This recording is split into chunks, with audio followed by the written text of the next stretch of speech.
The answer is, it depends on the application whether you need to worry about that or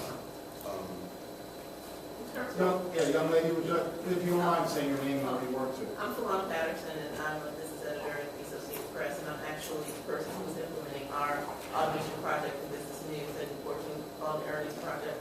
And the intent is not to replace journalists. You know, actually, when I joined AP in 2007, our business department had more than double what we have right now, and in terms of reporters, and those jobs just are not coming back.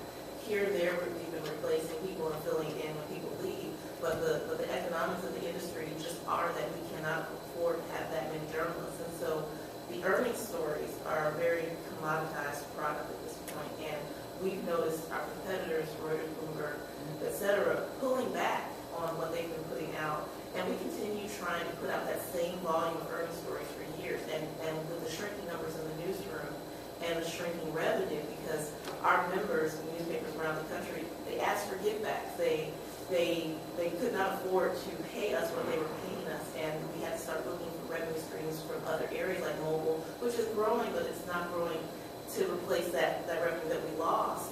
We had to find other ways. So the idea behind earnings and business news at AP is not to replace journalists, because we really can't. We are leaving stories, so many stories on the table that would take so much more time, investigation, resources, because we have people every quarter trying to spit out enough earnings stories to satisfy our newspapers around the country.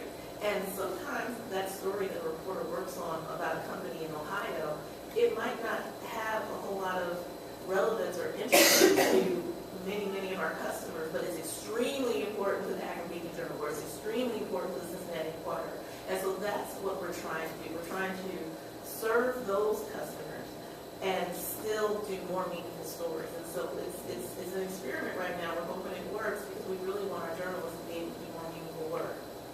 Thank you very much for mentioning that.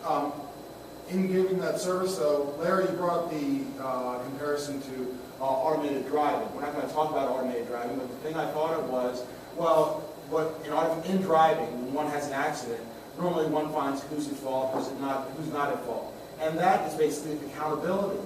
What does accountability mean when it comes to computers writing stories or using journalists? I think Danny can speak on this too.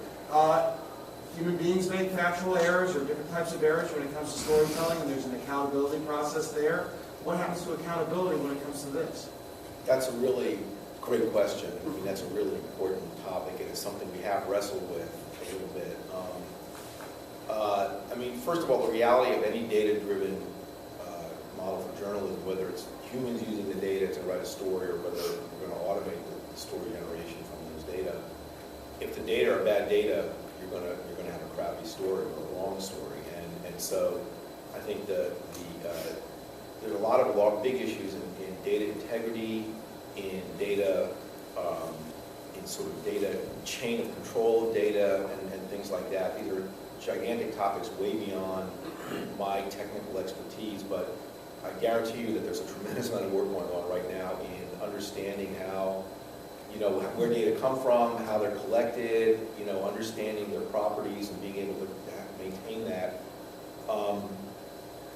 There's another question which I think is even a little bit deeper, which has to do with when the machine is making a judgment about how to characterize those data, because one man's small increase in earnings is somebody else's tremendous leap forward. So you want to make sure that the characterization is one that people can be comfortable with. I think that really is the question of sort of when you look at the software, can you understand what it's doing and how it's working? I think there's a big problem with software right now, especially software around these, and Gino knows, and we've talked about this, that nobody really understands, to talk about a completely different thing. If I'm looking at a search product, I type in a term and it gives me some answers, some responses. It's making editorial judgments, because it's deciding what I'm looking at, what I'm seeing, and what I'm not seeing. Those are the decisions that an editor would normally make, actually. What information should be highlighted? But you have no insight into the editorial values that made those editorial judgments. And candidly, I'm not sure that the engineers who build those systems have much insight into those editorial values either. I mean, because they don't think of themselves as editors. They think of themselves as they're optimizing whatever, but they don't think of it as, as that point of view. So I think it's going to be really important for the software to be written in a way that when you look at it, you can sort of get a handle on why it's making the decisions it's making, so that you can understand a little bit what the values are that underlie those. And I think that's going to be really critical and an important topic for all of us. Well, Gino, can you help us peek behind the curtain at some of that? Did you have some of those discussions from a practical standpoint as you were developing the software? Well, in terms of narrative science, I mean, my functions there were very basic. I mean, I'm saying not necessarily coding, but you said at one point you were trying to have the computers understand a little bit more about what they were writing, and maybe you were working as a team with other team members. If you can remember any of those discussions you might have had with your team members about that time. Yeah, I mean, the software that I had that we created for the collaborative innovation class, it was a software where typically investigative journalists, there would be a team of them, and you'd be sifting through hundreds of documents and looking for anomalies in data or conflicts of interest. Well, we developed a software that would basically, as you're searching online, it would kind of throw information you searched into a relational database and kind of identify those things for you. So, we had to kind of figure out, like, as we're building this, like, what's what, how should this be defined and whatnot. So it kind of gives the right output. So we had to think about those kind of things as we're developing it, or it could, produce the wrong answer, really. So. Danny, what about accountability when it comes to drones? Yeah, I mean, that's why the FAA is taking so long. The biggest problem that the FAA has is who is responsible in an accident, because it's inevitable. What you may not want to know is all the close calls that have already happened with hobby drones and commercial airliners. And, guys flying where they shouldn't be flying in a landing pattern on a major airport. And, I mean, we all saw what happened when a bird goes into an engine of a plane, what happens when a drone goes in. The same outcome. It's not going to be good for the commercial airliner. And then who's responsible for that? And, so that's why the regulations are going to require certification. It's going to require everything being documented. It's going to be a pretty tedious process to have, your legal certification to fly, so that you are held responsible and that you are a little more aware of where you're using the device and what the protocol is at that point. Now, the FAA doesn't care what you're looking at. Other departments may, but if you're flying it in restricted space for other reasons. But that's the same as with using any technology to collect stories. But they are very concerned about sharing the airspace, and it's going to be quite a while before you can just have your drone fleet out there collecting data and you're not directly controlling the flight pattern. But bottom line, and Rashana, I saw your hand, we'll get to you in a second. Oh, Rashana, we'll get to you in a second. In your personal opinion now, I would say may change in the future. Danny, mistakes can happen. If a drone crashes and there's damage or something even worse that might be more catastrophic, who do you think is at fault? And if it's a glitch, it can be a glitch even in the software or the program of the drone itself. So who's at fault, the pilot or the manufacturer of the drone? In the current state of the way things are, it's going to be the pilot. But that is also assuming that aircraft has already obtained its airworthiness certificate. And that has passed its engineering inspection from the eyes of the FAA to say that it has multiple levels of redundancy, its code has been robustly tested through their algorithms. This already happens on commercial airliners. And yeah, manufacturers can be at fault for some accidents that happen in commercial airliners. And that will happen. So I'd say, 95% of the time it'll be the operator. And there will obviously be cases. And also, when we're developing our systems, we are going to have to follow protocols that have essentially the black box of the UAV that's recording all the flight data. So you will, hopefully be able to tell if it was a fault on our end or if it was an operator error. But I mean, right now in the state of things, if you go out and buy a hobby drone, it doesn't have that. It doesn't have an airworthiness certificate. It could be the fault of the device, but when you're buying it as a toy, you're still assuming responsibility of anything that goes wrong with it. And real quick, Gino and Larry, if there's something wrong in a written story, who's it called? The software architect or engineer, the editor of the media organization, or some other human being? I think so. One thing to say about the work that Gino did at the company, and why, by the way, we have a fair number of Medill graduates and other journalists working there, and in some way their job is to become meta-journalists. In other words, instead of writing a single story, they're sort of writing this sort of generative model that can recreate that story or a similar story over and over again with different circumstances appropriately. So it's absolutely the case that those things need to be scrutinized very carefully to make sure that they're doing the right thing. And we do have a pretty rigorous QA process to make sure that those are things, and that they're doing the right thing, and we have tool sets and actually working very hard to develop better tool sets for debugging and testing these things. But of course, once they go live, to go live at scale, they're not being looked at by a human being when they go out the door. They just go out the door. And so it really is important to have that testing pretty rigorous, up front. The one thing I will say about these kinds of mistakes is, of course, because humans make mistakes too, as we know. And there's a little bit of a difference, I think, between human error and machine error, though. And that is that machine error, in some sense, is systematic. In other words, if there's a problem in how the thing was designed, it'll make the same mistake every single time you hit that problem.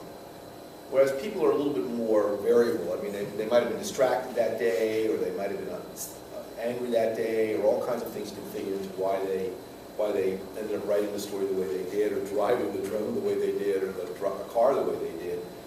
And I think the good news is that when you identify an error that's a systematic error like that and fix it, you've eliminated that whole class of mistake from happening again. So there is some good news, I think, in this whole process that you can actually make things better and incrementally and improve things. But this is I wish we could. I'd love to turn to something more upbeat, like how can we help the world with this stuff. But, well, we have 10 minutes left. Rashawn, I saw you, and then gentleman back here. So my question, he answered a little bit of it in terms of who has some accountability, and Daniel also gave us some insights on what a drone could potentially cost us. Can you give us a little bit of insight on what this might cost, some ballpark figures on what this might cost a news organization that wants to use it to beef up their coverage of road starts? I see huge hyper-local potential, and then even on the PR side, if I am Young Brands and I have no choice but to report my numbers, I want to know what that story might look like before it even goes to a reporter. I'm just sending a bunch of data to. I just wonder what it might cost. Can I refer you to our VP of Sales? You don't want to give someone throwing out here. I'm not on the business side of the business, and I apologize for that. I mean, the prices can vary considerably depending on the sort of the difficult, sort of the work involved in configuring the system and the level of scale that's going to be required.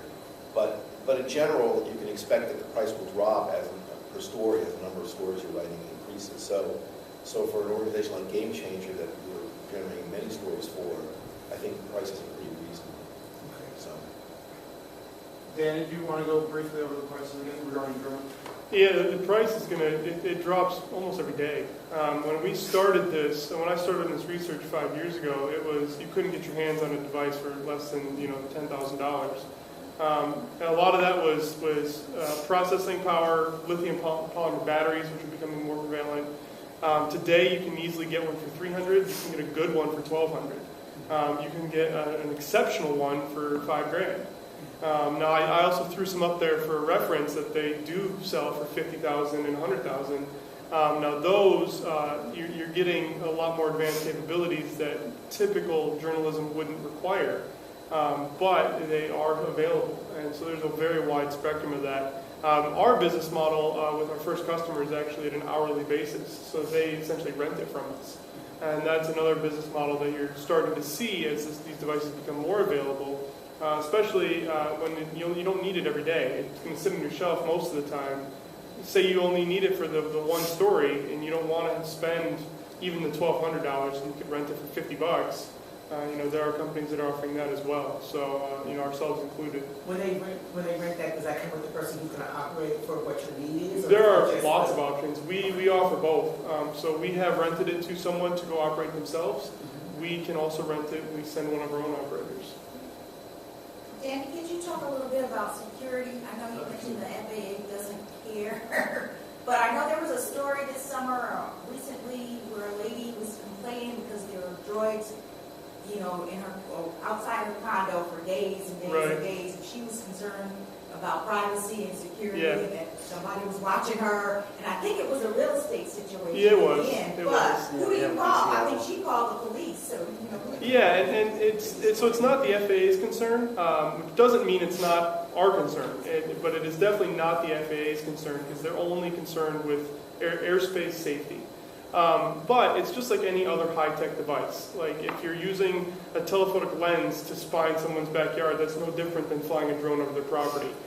It's just because drones have historically had a negative connotation that people view it as military, reconnaissance. It's no different than satellite flying over and spying into your backyard. But since you can look up and see the drone and you know somebody's doing it now that's why people are becoming concerned with it. What we're doing from our end when we're working with our wind turbine inspectors or other inspectors is that data is not public in any way, shape, or form. That data is very proprietary. We're not posting on the internet of what we've captured, just in case we are looking in someone's backyard that has the wind turbine near their property. It is going to be a concern, but I don't think it's any different of a concern than other high tech that's being used to look into people's personal lives. Sir, please, your name and where you're from. Colin Campbell from Washington, D.C. I'm a freelance journalist, TV correspondent. I wanted to know, how far do you think we are away from seeing broadcasts using avatars? I'm thinking, flashing back to the days of Max Headroom in the 80s, and when this fast pace of digital technology and media and how people are receiving it. You could have an agglomeration of all of these different newscasts of computers piling news. How far away are we from that technology? So prototypes, we've built already. I think using them in a practical. Yeah, I think the big issue there is that text-to-speech remains, like those voices were a couple of years old, they didn't sound that good. They sound a lot better now, the computer voices, but they still, after a while, if you're listening to them for a while, they can start to be like, oh man, it's hard to listen to for a lengthy period of time currently. So I think that as we do advances in speech generation technology, that's going to be one of the guiding factors. But what's related to that actually is the fact that there are things about what humans do when they communicate that we don't understand yet.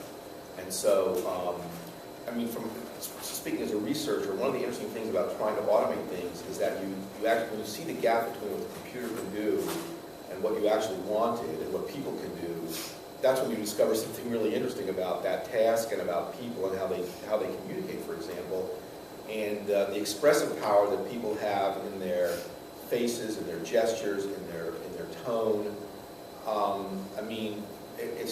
Those are really cool problems to think about and work on. And all I can say is that the technology will get incrementally better as we get a handle on those things. At what point it crosses the threshold where people say it's good enough for, and then you pick your purpose? I don't know how to answer that question. There are going to be very high production value, mass market things where millions and millions and millions of people are looking at it. That there's so many people involved that maybe it'll never matter. But if you think about a niche community, do you want to do small video casts around news for a neighborhood that's 3 blocks by 5 blocks or something like that about the sports in that neighborhood or the crime in that neighborhood or then you're talking about a different story. I mean, I think if you don't do automation, it's very hard to know how that will ever get done. So I mean, I think especially for small communities, you know, or for you know, either geographically decided or based on particular issues. I mean, I can think about, for example, communities that are impacted by a particular health issue, and you might want to actually be having news and stories just for those folks, just for that community. I think that that's where the threshold will be lower, because their choice will be nothing or this, and they'll be willing to say, this is good enough and it's better than what we've had, which is nothing. So I think, you know, you want to make me put a gun in my head and make me say a number. Yeah, what's the timeline, you think? I'll say within 10 years. But you know, let me kind of jump on that point, because these are the questions like this that I had when I didn't understand these technologies. And once I, you know, started to study these things and understand them, again, it's not, I want to reiterate, for the most part, these technologies do not replace humans, what we do. These technologies need a lot of human intervention, and they are filling voids, like Larry said, a customized news for a very small area, a Little League baseball game. Who's going to write about Little League baseball games? Or college women's softball, every game in the Big Ten. So, you know, these are the natural questions people have until they start to understand the real power of the technology. In mentioning that in the 5 minutes we have left, I think that's a natural segue into another topic I wanted to mention, because NABJ as an organization was founded because of the low numbers of African Americans, black people, who were reporting on the news, doing news gathering, and those concerns still exist today. As you add more and more scientists and engineers into the fold, everything from not just story gathering and storytelling, but the actual invention or innovation of the devices and technology that we're talking about. In the field of STEM, I mean, we're concerned about the low numbers in the field of communications or journalism. The numbers are most likely lower, as low or even lower in the STEM fields. And I'm talking about the pipeline or recruitment of students to get into the STEM fields, graduate in the STEM fields, and then be employed in the STEM fields.